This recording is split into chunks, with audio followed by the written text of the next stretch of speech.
তুমি তো আমার টেনশন বাড়িয়ে দিলে চুমকি। এমনিতেই কিছুদিন থেকে আমার প্রেশার কন্ট্রোলে থাকছে না। হঠাৎ এই কথা বলছো কেন? এই কেসে সিআইডি তোমাকে সন্দেহ করা মানে আমাকেও করা।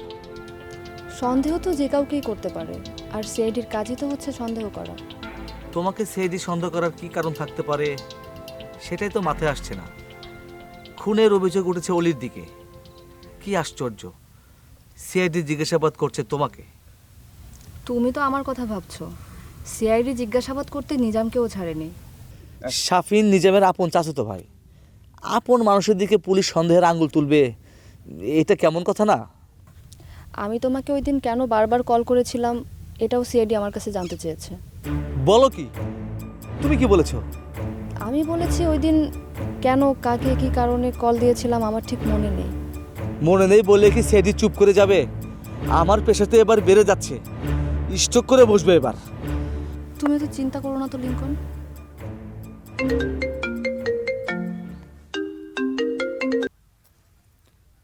হ্যালো, কে বলছেন?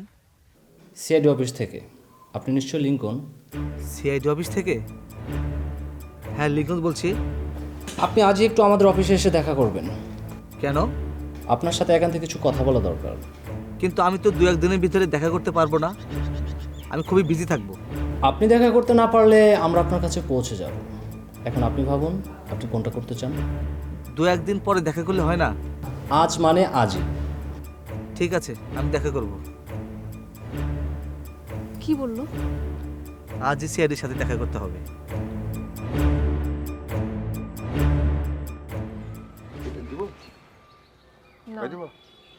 তোমাকে আমার কিছু বলার আছে।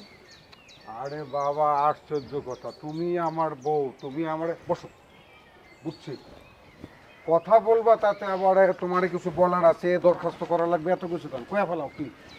দেখো অলি, তুমি তোমার বসকে বাড়িতে নিয়ে এসে একদমই ঠিক করোনি কাজটা। আরে কি আশ্চর্য কথা, তুমি হঠাৎ করে বসের সম্পর্কে এই ধরনের কথা কেন বলছো? কেন বলবো না?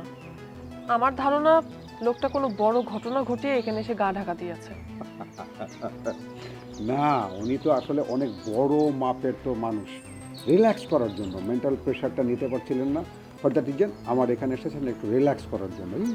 কি করার জন্য? রিল্যাক্স? তুমি না আসলে একটা বোকা মানুষ, বুঝতে পারলে? এটা রিল্যাক্স করার জায়গা? রিল্যাক্স করতে হলে যেতে হবে হোটেলে, মোটেলে, কোনো সুন্দর জায়গা, রিসোর্টে। আর বাড়িতেও এমনিতেই ঝামেলার জায়গা, সেখানে কেউ রিল্যাক্স করতে আসে? তোমার মাথায় কি এতটুকু বুদ্ধি নাই? শোনো, সবসময় তুমি কিন্তু একটা দুষ্টামি আর ওই যে খোঁচাখুচি ধরনের কথা বলো। দুনিয়াতে মনে করো যে আমার তো ফ্রেন্ড সার্কেলের সংখ্যা কম না, এই দুনিয়াতে আমার ক্ষতি যদি কেউ চেয়ে থাকে সেটা একমাত্র নিজাম। নিজাম ছাড়া আমার মৃত্যু কেউ কামনা করে না। আছে হয়তো, কিন্তু তোমার চোখে পড়ছে না, তোমার নজরে নেই, তুমি জানো না। এমনও তো হতে পারে। আমার এই বস ওরকম না। আমি যখন যেটা তার কাছে চেয়েছি, যে আবদার করেছি, উনি কখনো আমাকে খালি হাতে ফেরায়নি। এই যে বালি এবং পাথরের যে বিজনেস উনি বলেছেন, সেখানে সে আমাকে হেল্প করবে। আর আর আর আর কি বলো? আর নিজাম, নিজামকে চিরতরে দুনিয়া থেকে সরিয়ে দেওয়ার জন্য সে আমাকে হেল্প করবে। শিট, এটা কি করে একটা ভালো মানুষ হতে পারে বলো তো? কোনো মানুষকে কেউ সরিয়ে দেওয়ার প্ল্যান যদি করে থাকে, সে কখনো ভালো মানুষ হতে পারে? তুমি বলছো সে ভালো মানুষ? আরে কেন নয়, ভালো মানুষ থাকবে না? আন্ডারওয়ার্ল্ডে সব মানুষ কি খারাপ? তার মধ্যে 2-1 ভালো মানুষ থাকে না? আমার বস হচ্ছে সেরকম 2-1 ভালো মানুষের মধ্যে একজন। তুমি দেখো, সময় তো শেষ হয়ে যায়নি।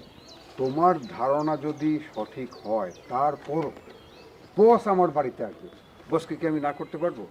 তাছাড়া বস যদি আমার দিকে একটু সুনজরে তাকায়, তাহলে আমার অবস্থান কোথায় চলে যাবে তুমি একবার চিন্তা করছো? চিন্তা করছি। তুমি যেখানে যাও না কেন, অন্তত পরপারে চলে যাও না, আমি কিন্তু তোমার কাছে আর থাকতে পারবো না। এই, তুমি না সবসময় ফাজলামি করে কথা বলো।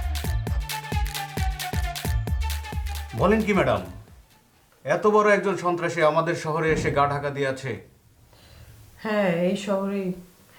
এই যে দেখুন না, এটা তার ছবি।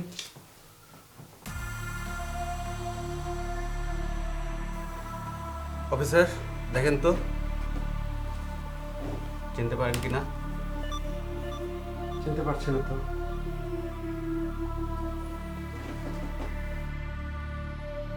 আপনি এই ছবিটা আমার হোয়াটসঅ্যাপে এখনই পার করে দেন, আমি খোঁজ লাগাচ্ছি। জি আমি দিয়ে দিচ্ছি। আপনি নিশ্চিত থাকুন ম্যাডাম, এই শহরে যদি সে গা ঢাকা দিয়ে থাকে আমরা তাকে নিশ্চিত খুঁজে বের করে ফেলবো।